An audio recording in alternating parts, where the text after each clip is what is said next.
നമസ്കാരം. ഇന്ന് രാവിലെ മുതൽ ചില മാധ്യമങ്ങൾ ഇറാൻ കീഴടങ്ങിയിരിക്കുകയാണ്, ഇറാൻ അമേരിക്കയ്ക്ക് മുന്നിൽ മുട്ടുകുത്തിയിരിക്കുകയാണ്, ഇനി യുദ്ധവുമായി പോകാൻ ഇറാൻ ഒരു താല്പര്യവുമില്ല എന്നൊക്കെ പറഞ്ഞ് നിരവധി വാർത്തകളും വീഡിയോകളും ഒക്കെ പുറത്തുവിടുന്നുണ്ട്. അതിൻ്റെ കാരണമെന്ന് പറയുന്നത് ഇറാൻ്റെ പ്രസിഡന്റ് മസൂദ് പെഷഷ്കിയാൻ കഴിഞ്ഞ മണിക്കൂറുകളിൽ പുറത്തുവിട്ട ഒരു പോസ്റ്റാണ്. ആ പോസ്റ്റിൽ അദ്ദേഹം പറയുന്നത്, ഞങ്ങൾ 3 നിർദ്ദേശങ്ങൾ മുന്നോട്ട് വയ്ക്കുന്നുണ്ട്. ആ നിർദ്ദേശങ്ങൾ അംഗീകരിച്ചാൽ മാത്രമേ ഈ യുദ്ധം അവസാനിക്കുകയുള്ളൂ. എന്തുകൊണ്ടാണ് താൻ അങ്ങനെ പറയുന്നത് എന്നുള്ളതിന് കാരണവും മസൂദ് പെഷഷ്കിയാൻ ആ പോസ്റ്റിൽ പറയുന്നുണ്ട്. അത് മറ്റൊന്നുമല്ല, അത് റഷ്യയുടെ സമ്മർദ്ദ ഫലമായിട്ടാണ്. റഷ്യയും പാകിസ്ഥാനും അടക്കം പശ്ചിമേഷ്യയിലെ പല രാജ്യങ്ങളും തങ്ങളുമായി സംസാരിക്കുന്നുണ്ട്. പശ്ചിമേഷ്യയുടെ സമാധാനം നിലനിർത്തുക എന്നുള്ളത് തങ്ങളുടെ ഉത്തരവാദിത്വമാണ്. അതുകൊണ്ട് തന്നെ ഈ യുദ്ധം തുടങ്ങി വെച്ച അമേരിക്കയോടും ഇസ്രായേലിനോടും ഞങ്ങൾ പറയുകയാണ്, ഞങ്ങളുടെ നിർദ്ദേശങ്ങൾ അംഗീകരിച്ചാൽ ഈ യുദ്ധം അവസാനിപ്പിക്കാൻ ഞങ്ങൾ തയ്യാറാണ് എന്ന്. അതൊരിക്കലും ഒരു കീഴടങ്ങലോ മുട്ടുകുത്തലോ അല്ല, മറിച്ച് തന്ത്രപരമായി അമേരിക്കയെ കുടുക്കിയതാണ് എന്ന് പശ്ചിമേഷ്യയിലെ രാഷ്ട്രീയ വിശകലനം നടത്തുന്ന ഒരു മാധ്യമപ്രവർത്തകൻ എന്ന നിലയ്ക്ക് എനിക്ക് പറയാൻ സാധിക്കും. മസൂദ് പെഷഷ്കിയാൻ്റെ പോസ്റ്റിൽ എവിടെയും തങ്ങൾ കീഴടങ്ങുകയാണ്, അല്ലെങ്കിൽ അമേരിക്കയ്ക്ക് വഴങ്ങുകയാണ്, അല്ലെങ്കിൽ അമേരിക്കയുമായി ചർച്ചയ്ക്ക് തയ്യാറാണ് എന്നൊന്നും പറയുന്നില്ല. മറിച്ച് ഈ മേഖലയെ ആകെ യുദ്ധത്തിലേക്ക് തള്ളിവിട്ട, യുദ്ധം തുടങ്ങിവെച്ച സയനിസ്റ്റ് ശക്തികളും, അതായത് ഇസ്രായേലും അമേരിക്കയും ഇക്കാര്യങ്ങൾ അംഗീകരിച്ചെങ്കിൽ മാത്രമേ ഞങ്ങളൊരു ചർച്ചയ്ക്ക് തയ്യാറുള്ളൂ എന്നാണ് ഇറാൻ പറയുന്നത്. എന്തൊക്കെയാണ് ആ കാര്യങ്ങൾ? അതിൽ ഏറ്റവും പ്രധാനപ്പെട്ടത് എന്താണ്? അത് ഞങ്ങളുടെ പരമാധികാരത്തെ അംഗീകരിക്കുക, ഞങ്ങളുടെ അവകാശങ്ങൾ സംരക്ഷിക്കുക എന്നുള്ളതാണ്. അതായത് ഇറാൻ്റെ പരമാധികാരം അംഗീകരിക്കുകയാണെങ്കിൽ ഇറാന് തുടർന്നും ആണവ പരീക്ഷണം നടത്താനും ഇറാന് വീണ്ടും ഇഷ്ടമുള്ളതൊക്കെ ചെയ്യാനുമുള്ള അവകാശം അമേരിക്ക നൽകേണ്ടി വരും, നിരുപാധികം പിന്മാറേണ്ടി വരും. രണ്ടാമത്തേത്, ഇറാനിലുണ്ടായ നാശനഷ്ടങ്ങൾക്ക് തക്കതായ നഷ്ടപരിഹാരം നൽകുക എന്നുള്ളതാണ്. 19,000-ലധികം വീടുകൾ അവർ തകർക്കപ്പെട്ടു എന്നാണ് പറയുന്നത്. അതുപോലെ സൈനിക കേന്ദ്രങ്ങൾ, ലോഞ്ചിങ് പാഡുകൾ, അതുപോലെ നിരവധി കേന്ദ്രങ്ങൾ, വ്യവസായ കേന്ദ്രങ്ങൾ, എണ്ണ സംഭരണശാലകൾ, ഇതൊക്കെ അമേരിക്ക തകർത്തിട്ടുണ്ട് എന്ന് തന്നെയാണ് അമേരിക്കയും പറയുന്നത്. അപ്പോൾ അതിന് നഷ്ടപരിഹാരം ഒന്ന് ആലോചിച്ച് നോക്ക്. അമേരിക്കയുടെ സാമ്പത്തിക വ്യവസ്ഥ ഇപ്പോൾ തന്നെ തകിടം മറിഞ്ഞുകൊണ്ടിരിക്കുകയാണ്. എണ്ണവില കുതിച്ചുയരാനുള്ള സാധ്യത സാമ്പത്തിക മാന്ദ്യമൊക്കെ മുന്നിൽ നിൽക്കുകയാണ്. നിരന്തരമായി യുദ്ധം ചെയ്തുകൊണ്ട് വലിയ നാശനഷ്ടം എന്ന് പറഞ്ഞാൽ സൈനിക കേന്ദ്രങ്ങളിലെ നാശം, യുദ്ധോപകരണങ്ങളുടെ നാശം, അതുപോലെ അമേരിക്കയുടെ സമ്പത്തിനുണ്ടാകുന്ന കുറവ്, അതൊക്കെ അമേരിക്കയെ ബാധിക്കുന്ന സാഹചര്യം വന്നു എന്നാണ് റിപ്പോർട്ടുകൾ സൂചിപ്പിക്കുന്നത്. അപ്പോൾ സ്വാഭാവികമായിട്ടും അത്രയും വലിയ ഒരു നഷ്ടം മുന്നിൽ കണ്ട്, അല്ലെങ്കിൽ നഷ്ടം സഹിച്ച് യുദ്ധം തുടരുന്ന അമേരിക്ക ഇനി ഇറാന് നഷ്ടപരിഹാരം കൂടി കൊടുക്കുകയാണെങ്കിൽ എന്തായിരിക്കും അമേരിക്കയുടെ അവസ്ഥ? അതുപോലെ ഇറാൻ പറയുന്ന മറ്റൊരു കാര്യം, ഇനി മേലാൽ ഞങ്ങളുടെ പ്രശ്നങ്ങളിൽ, ഞങ്ങളുടെ കാര്യങ്ങളിൽ ഇടപെടാൻ വരരുത്, ഞങ്ങളുടെ ഭാഗത്തേക്ക് ഒരു ഭീഷണിയുമായി വരരുത്. അതായത് ഇറാൻ പറയുന്ന ഈ 3 കണ്ടീഷൻസും അംഗീകരിച്ച് നിരുപാധികം പിന്മാറിയാൽ മാത്രമേ ഞങ്ങൾ ചർച്ചയ്ക്കുള്ളൂ എന്നാണ് ഇറാൻ പറഞ്ഞതിൻ്റെ അർത്ഥം. അതൊരിക്കലും ഒരു കീഴടങ്ങലോ അല്ലെങ്കിൽ ഏതെങ്കിലും തരത്തിലുള്ള പിന്മാറ്റമോ ഭയമോ ഒന്നുമല്ല, വെല്ലുവിളിയാണ്, അമേരിക്കയ്ക്കിട്ടുള്ള പണിയാണ്. ഇത് അംഗീകരിച്ച് ട്രംപ് പിന്മാറേണ്ടി വരുന്ന അവസ്ഥയൊന്ന് ആലോചിച്ച് നോക്ക്. നാണം കെട്ടുപോകും ട്രംപും ഇസ്രായേലും. യുദ്ധലക്ഷ്യങ്ങൾ നേടാൻ കഴിയാതെ ഇറാന് മുന്നിൽ മുട്ടുകുത്തിയത് ഇസ്രായേലും അമേരിക്കയുമാണ് എന്ന് ലോകം പറയും. അതിലേക്കുള്ള വഴിയാണ് ഇപ്പോൾ ഇറാൻ വെട്ടിയിരിക്കുന്നത്. ഇനി ഈ സമ്മർദ്ദം മുഴുവൻ അമേരിക്കയുടെ തലയിലാണ്. യുദ്ധം ഇനി അവസാനിപ്പിക്കാൻ അമേരിക്കയ്ക്ക് നിരുപാധികം പിന്മാറുകയല്ലാതെ വേറെ വഴിയില്ല എന്ന് റഷ്യയും ചൈനയും അറബ് രാജ്യങ്ങളും ഒക്കെ ഒന്നടങ്കം പറഞ്ഞു തുടങ്ങിയിരിക്കുന്നു. അപ്പോൾ ഇനി ചർച്ചകളിലേക്ക് അമേരിക്ക വരണമെങ്കിൽ ഇറാന് ഫേവറബിൾ ആയിട്ടുള്ള നിർദ്ദേശങ്ങൾ സ്വീകരിക്കേണ്ടി വരും, ഇറാൻ പറയുന്നത് അനുസരിക്കേണ്ടി വരും. അതിലേക്ക് ഇറാൻ എത്തിച്ചിരിക്കുകയാണ് കാര്യങ്ങളെ. ഇന്ന് മാത്രമല്ല, US-ൻ്റെ ഒരു ഇൻ്റലിജൻസ് റിപ്പോർട്ട് ഇപ്പോൾ പുറത്തു വന്നിട്ടുണ്ട്. അത് ട്രംപിന് അടുത്ത പ്രഹരം ആയി തന്നെ വേണം വിലയിരുത്താൻ. നോക്കുക, ഇറാനിലെ ഭരണ നേതൃത്വം ഇപ്പോഴും ശക്തം, സമീപ ഭാവിയിലൊന്നും തകരില്ല എന്ന് US ഇൻ്റലിജൻസ് റിപ്പോർട്ട് വന്നിരിക്കുന്നു എന്നാണ് ഇപ്പോൾ ആ വാർത്തയിൽ പറയുന്നത്. ആ വാർത്തയുടെ വിശദാംശങ്ങൾ, അല്ലെങ്കിൽ പൂർണ്ണരൂപം ഞാൻ വായിക്കാം. നോക്കുക, ഇറാനിലെ ഭരണ നേതൃത്വം ശക്തമായി തന്നെ തുടരുകയാണെന്നും സമീപ ഭാവിയിലൊന്നും തകരാൻ സാധ്യതയില്ലെന്നും US രഹസ്യാന്വേഷണ വിഭാഗത്തിൻ്റെ വിലയിരുത്തൽ. രഹസ്യാന്വേഷണ വിഭാഗത്തിലെ ഏതാനും സ്രോതസ്സുകളെ ഉദ്ധരിച്ച് റോയിറ്റേഴ്സ് വാർത്താ ഏജൻസിയാണ് ഇക്കാര്യം റിപ്പോർട്ട് ചെയ്യുന്നത് എന്ന് ഈ വാർത്തയിൽ കൃത്യമായി പറയുന്നുണ്ട്. ഒരേ സ്വഭാവത്തിൽ വിശകലനം നൽകുന്ന ധാരാളം രഹസ്യാന്വേഷണ റിപ്പോർട്ടുകൾ ലഭ്യമാണെന്ന് സ്രോതസ്സുകളിൽ ഒന്ന് പറഞ്ഞതായി റോയിറ്റേഴ്സ് റിപ്പോർട്ട് ചെയ്യുന്നു. അതായത് രഹസ്യാന്വേഷണ വിഭാഗങ്ങളുടെ പലതരത്തിലുള്ള റിപ്പോർട്ടുകൾ ക്രോഡീകരിച്ചുകൊണ്ട് അമേരിക്കൻ സൈന്യവുമായി ബന്ധപ്പെട്ട, ഇൻ്റലിജൻസുമായി ബന്ധപ്പെട്ട, അവിടുത്തെ ഭരണ നേതൃത്വവുമായി ബന്ധപ്പെട്ട ഒരു നിർണായകമായ സോഴ്സാണ് ഈ വാർത്ത, അല്ലെങ്കിൽ ഈ വിവരങ്ങൾ റോയിറ്റേഴ്സിന് നൽകിയിരിക്കുന്നതെന്നാണ് അവർ പറയുന്നത്. അപ്പോൾ അത് ചെറിയ കാര്യമൊന്നുമല്ല. ഇത്രയടിച്ചിട്ടും 13 ദിവസമായി ഇറാനെ ആക്രമിച്ച് തകർത്തു എന്ന് ട്രംപ് അവകാശപ്പെട്ടിട്ടും ഇറാൻ്റെ സൈനിക ശേഷി 90% കുറച്ചു, ഇറാൻ ഇനി അധിക നാൾ മുന്നോട്ട് പോകാൻ കഴിയില്ല എന്നൊക്കെ പറഞ്ഞിട്ടും അത് ഒരു തരത്തിലും ഇറാനെ ബാധിച്ചിട്ടില്ല പ്രായോഗിക തലത്തിൽ എന്നാണ് മനസ്സിലാക്കേണ്ടത്. അതായത് അമേരിക്കയും ഇസ്രായേലും വില കുറച്ച് കണ്ടതുപോലെയല്ല ഇറാൻ്റെ യഥാർത്ഥ കരുത്ത് എന്ന് യുദ്ധം 13 ദിനത്തിലെത്തി നിൽക്കുമ്പോൾ പതിയെ പതിയെ അമേരിക്കയ്ക്കും ഇസ്രായേലിനുമൊക്കെ മനസ്സിലാകുന്നു. ഏറ്റവും പ്രധാനമായി അമേരിക്കയുടെ ഇൻ്റലിജൻസ് അത് വ്യക്തമായി പറയുന്നു എന്നുള്ളതാണ് ഇപ്പോൾ മനസ്സിലാകുന്ന ഏറ്റവും പ്രധാനപ്പെട്ട വസ്തുത. ഇനി ഇതിൽ ഏറ്റവും പ്രധാനപ്പെട്ട മറ്റൊരു കാര്യം നോക്കുക, ഇറാനിയൻ ഭരണകൂടം തകർച്ചയുടെ വക്കിലല്ലെന്നും ജനതയുടെ മേൽ അവർക്കിപ്പോഴും പൂർണ്ണ നിയന്ത്രണമുണ്ട് എന്നും ഇൻ്റലിജൻസ് കണ്ടെത്തിയിരിക്കുകയാണ്. ഇറാൻ്റെ ഇൻ്റലിജൻസ് അല്ല, അമേരിക്കയുടെ ഇൻ്റലിജൻസ്.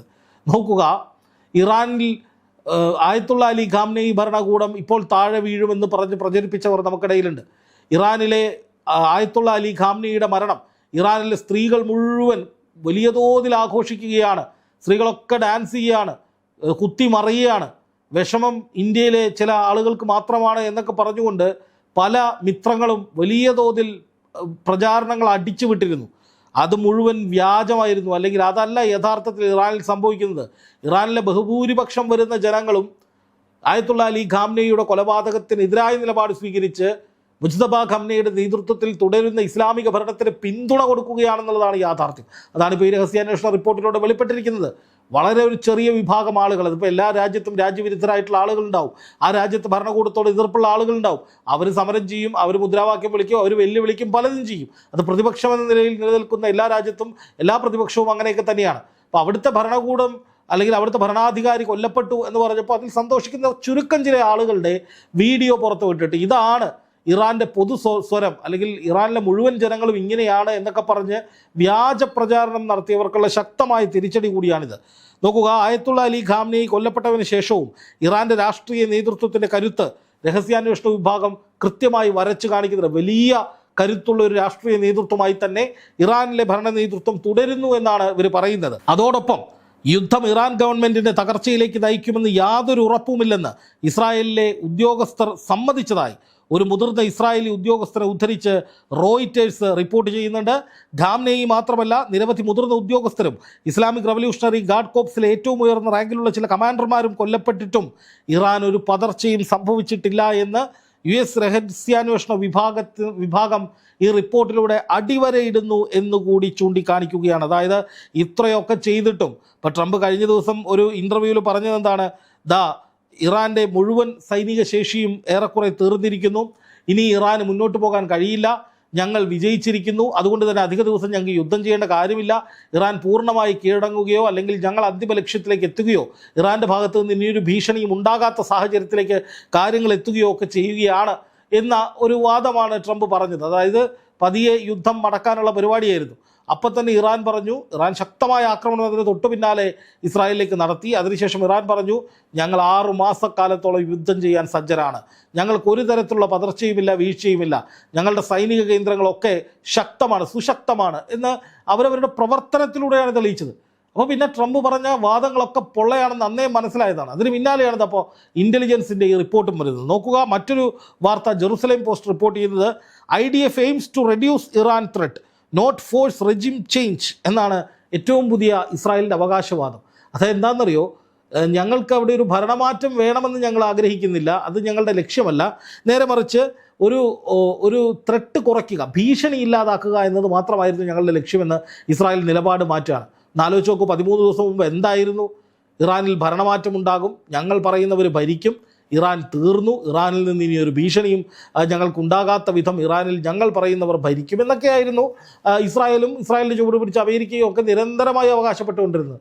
പക്ഷേ അതൊന്നുമല്ല യാഥാർത്ഥ്യം എന്ന് ഇപ്പോൾ മനസ്സിലാവുകയാണ്. കാരണം അവിടുത്തെ മുജ്തബ ഖംനയുടെ പുതിയ ഭരണകൂടം പഴയ ഭരണകൂടത്തേക്കാൾ വളരെ സ്ട്രോങ് ആയതുകൊണ്ട് തന്നെ തിരിച്ചടികളുടെ ആധിക്യം ഇസ്രായേൽ വർദ്ധിച്ചുകൊണ്ടിരിക്കുകയാണ്. ഇസ്രായേലിനുള്ളിൽ പലയിടങ്ങളിലും നിരന്തരമായ ആക്രമണം ഉണ്ടാവുകയാണ്. ഇന്നലെ രാത്രിയൊക്കെ ഇസ്രായേൽ ടെല്ലവീവ്, ഹൈഫ, ജെറുസലേം തുടങ്ങിയ പല മേഖലകളിലേക്കും വ്യാപകമായിട്ടുള്ള മിസൈൽ ആക്രമണം ഉണ്ടായിട്ടുണ്ട് എന്നാണ് റിപ്പോർട്ടുകൾ. നിരവധിയായിട്ടുള്ള അപകടങ്ങൾ അവിടെ റിപ്പോർട്ട് ചെയ്യുന്നുണ്ട്.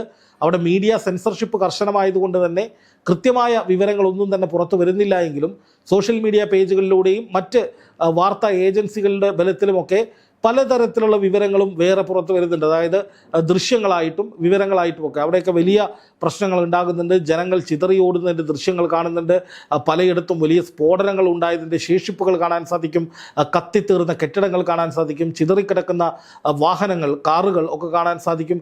തെരുവുകൾ വിജനമായി കിടക്കുന്ന ചില ദൃശ്യങ്ങൾ, അവിടെ വലിയ നാശനഷ്ടമുണ്ടായതായിട്ടുള്ള ദൃശ്യങ്ങളുണ്ട്. ക്ലസ്റ്റർ ബോംബുകൾ വിന്യസിച്ചതിൻ്റെ ദൃശ്യങ്ങൾ വരുന്നുണ്ട്. അതുപോലെ തന്നെ പലയിടങ്ങളിലും ജനങ്ങൾ പരിഭ്രാന്തരായി ഓടുന്ന ദൃശ്യങ്ങളുണ്ട്.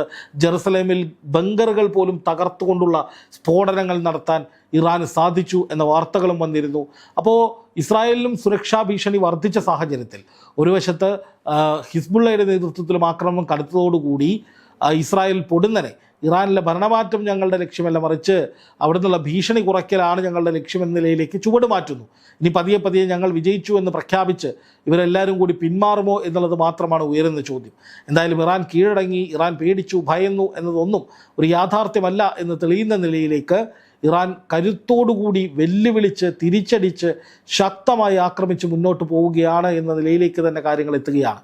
അവിടെ പതറുന്നത് അമേരിക്കയും ഇസ്രായേലുമാണ്. മാത്രവുമല്ല ഭയക്കുന്നത്, ആശങ്കയോടുകൂടി ഇനിയുള്ള സാഹചര്യങ്ങൾ ഉറ്റുനോക്കുന്നത് ഊർജ്ജ പ്രതിസന്ധി അടക്കമുള്ള ഹോർമുസ് കടലിലൂടെ ഒറ്റ കപ്പൽ പോലും ഇതുവരെ പോയിട്ടില്ല, 13 ദിവസമായി. അപ്പോൾ സ്വാഭാവികമായിട്ടും അത്രയും വലിയ ഒരു പ്രശ്നം അത് ആഗോളതലത്തിൽ ഊർജ്ജ പ്രതിസന്ധി ഉണ്ടാകുന്ന നിലയിലേക്ക്, കേരളത്തിൽ പോലും ഗ്യാസിൻ്റെ ലഭ്യത കുറയുന്ന വിധത്തിലേക്കൊക്കെ കാര്യങ്ങൾ നീങ്ങുമ്പോൾ അപകടകരമായ പ്രത്യാഘാതങ്ങൾ ലോകത്തിനുണ്ടാകുമെന്ന ആശങ്ക ലോകരാജ്യങ്ങൾക്കുണ്ട്.